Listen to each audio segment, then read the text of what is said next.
Hello and welcome friends, मैं हूं आकाश कोटनाला। आप देख रहे हैं yoga and Ayurveda science YouTube channel. दोस्तों, आज फिर से घेरण संहिता से संबंधित एक न्यू लेक्चर आप सभी के बीच में फिर से लेकर के आया हूं। आज हम यहां पर घेरण संहिता की सीरीज के अंतर्गत नवली क्रिया के बारे में चर्चा करने वाले हैं। इससे पूर्व आपने देखा है घेरण संहिता लगभग हम पूरा ग्रंथ आपको यहाँ पर दे चुके हैं और योग ग्रंथों से संबंधित आपको चैनल पर 500 प्लस लेक्चर दिए जा चुके हैं। आप चैनल पर आ सकते हैं, इन्हें देख सकते हैं, कुछ नया सीख सकते हैं। हम यहाँ पर घेरण संहिता में आज यहाँ पर नवली क्रिया के बारे में जानने वाले हैं। आप देखेंगे घेरण संहिता में वर्णित संपूर्ण नवली क्रिया आप जैसे कि देखेंगे भी महर्षि घेरण द्वारा षटकर्म के अंतर्गत चतुर्थ क्रिया नवली का वर्णन किया गया है।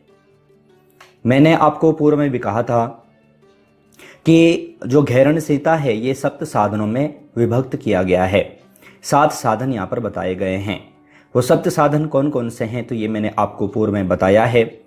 यहाँ पर इसी क्रिया में जो आगे हम जो यहाँ पर जो पढ़ रहे हैं वह नवली क्रिया है। नवली शब्द का तात्पर्य यानी कि जो ये नवली जो शब्द है यह लोल शब्द से बना है। आप देखेंगे लोल शब्द का अर्थ होता है इधर उधर घुमाना। ये जो नवली जो शब्द है यह लोल शब्द से बना है जिसका तात्पर्य होता है इधर उधर घुमाना। तो ये हमें यहाँ पर जानना है। अब यहाँ पर हम लोल शब्द का तात्पर्य यहाँ पर जान चुके हैं। एक चीज मैं आपको यहाँ पर बता दूं कि नवली क्रिया को एक और अन्य नाम से जाना जाता है जो कि है लौलकी। ये भी आपको याद रखना है, ध्यान में रखना है। अब यहाँ पर हम ये जो नवली क्रिया है इसके बारे में महर्षि घेरण क्या कहते हैं ये यहाँ पर देखेंगे। तो इसके लिए हमें यहाँ पर 52 नंबर का जो श्लोक है घेरण संहिता का उसे देखना होगा।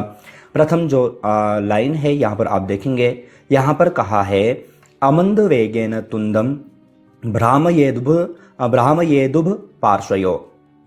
मैं एक बार फिर से रिपीट कर देता हूं, अमंद वेगेन तुंदम भ्रामयेदुभ पार्श्वयो।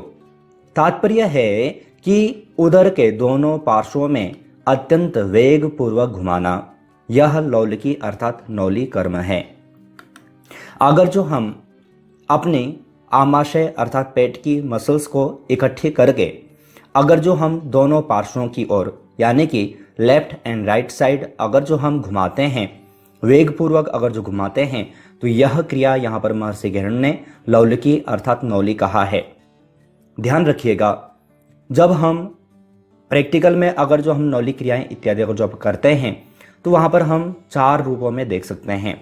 एक लेफ्ट, एक राइट, एक भ्रमर जिसको बोला जाता है और एक मध्यम यानी कि वाम नौली, दक्षिण नौली, भ्रमर नौली और मध्य नौली। इस रूप से भी हम 4 रूपों में हम प्रैक्टिकल में हम यहाँ पर व्याख्या करते हैं या फिर करते हैं या फिर जानते हैं। लेकिन याद रखिएगा महर्षि घेरण कौन सी नौली के बारे में यहाँ पर चर्चा कर रहे हैं, महर्षि घेरण किस नौली के बारे में यहाँ पर चर्चा कर रहे हैं तो ये आपको यहाँ पर जानना आवश्यक है। तो ये जो नौली के बारे में यहाँ पर जो महर्षि घेरण कह रहे हैं यह भ्रमर नौली है। याद रखिएगा घेरण संहिता में अगर जो हम श्लोक पढ़ते हैं तो यहाँ पर सिर्फ भ्रमर नौली के बारे में चर्चा की गई है, न कि वाम नौली, न कि वाम नौली या फिर जो भ्रमर नौली इत्यादि है उसके बारे में या फिर जो मध्यम नौली है उसके बारे में। सिर्फ एक ही नौली के बारे में यहाँ पर चर्चा की गई है जो कि आपको याद रखना है।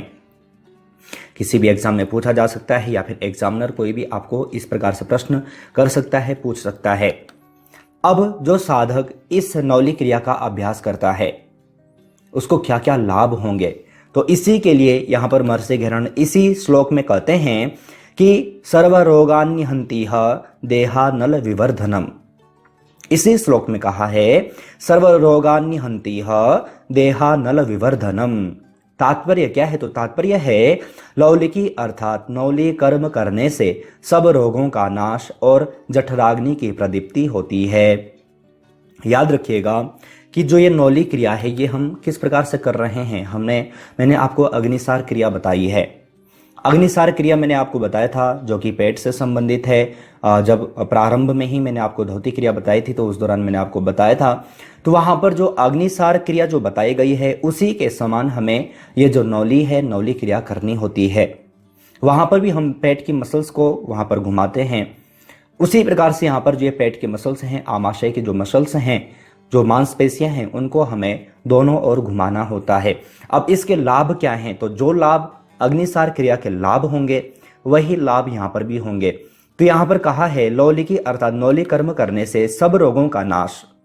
पेट से संबंधित जितने भी रोग होंगे, पेट से संबंधित जितनी भी समस्याएं होंगी, उनका नाश होगा, वो समाप्त होंगे। साथ ही साथ जठराग्नि की प्रदीप्ति होती है। हमारी जो जठराग्नि है उसका वह प्रदीप्त होती है, अर्थात हमारा जो भोजन पचाने की जो क्रिया है यह अच्छे ढंग से होने प्रारंभ हो जाती है, जिससे कब्ज इत्यादि नहीं होता और जो योगी है, जो साधक है, वह पूर्ण रूप से स्वस्थ हो जाता है। तो ये नौली क्रिया के लाभ हैं। टाइप्स क्या है तो मैंने आपको बता दिया है। नौली क्रिया किस प्रकार से करनी है मैंने आपको बता दिया है। साथ ही साथ नौली क्रिया के लाभ क्या हैं ये आप यहाँ पर जान चुके हैं।